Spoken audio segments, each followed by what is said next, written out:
Greetings, Kindred. I am Voivode Mekhet, and welcome back to our World of Darkness and another episode of Level by Level, where in this playlist we're going through all the various gifts that Celerity has to offer, and where in most systems from Vampire the Masquerade, you may have just seen additional actions or higher odds when meeting swift conditions comes into play.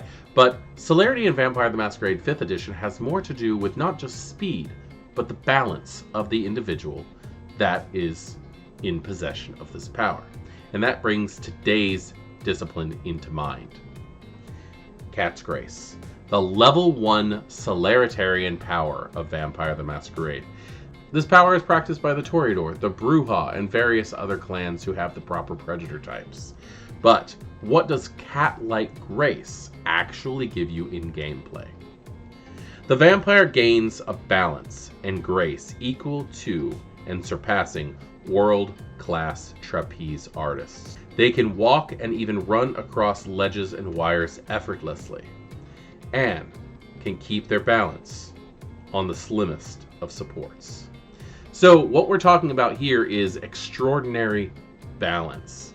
The inability to slip up, which is actually a supernatural feat.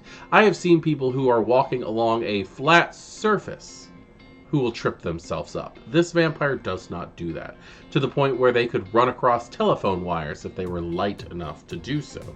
That comes to mind using the protean power of featherweight in conjunction with this power to be able to do such things. The cost of Cat's Grace is free. There is no cost. This is just a natural ability that Kindred who practice Celerity can possibly take. System. The user automatically passes any dexterity or athletics-based rolls needed to keep their balance. Note that this power does not allow them to balance on support that cannot take their weight. Again, that brings to mind the idea of using featherweight, or weight of the feather, in conjunction with this power, because it's such an ideal ability to be able to run across things like this. If you are running along the ledge of a building and jumping rooftop to rooftop, if your character could make that jump, you will make that jump. There's no test, there's no need to.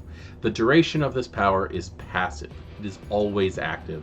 It's just what that vampire can do.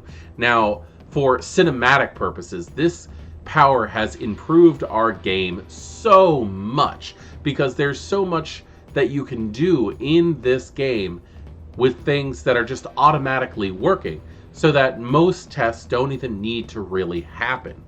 And only when things are contested do things come up. Cat-like balance is a perfect example of that. As always, I would like you all to raise your hand and tell me whether or not you have used this power, how it has come in the game, and what type of advantages you have gotten from it. If there are any downsides, please share that too. Storytellers, how have the players in your game foiled your carefully plotted plans with this power? These things I'm interested in knowing about. I am Voivode Mekhet. This is our World of Darkness and Level by Level, where we are going through the various gifts of Celerity. Tonight, we have taken a look at Cat's Grace. Class dismissed.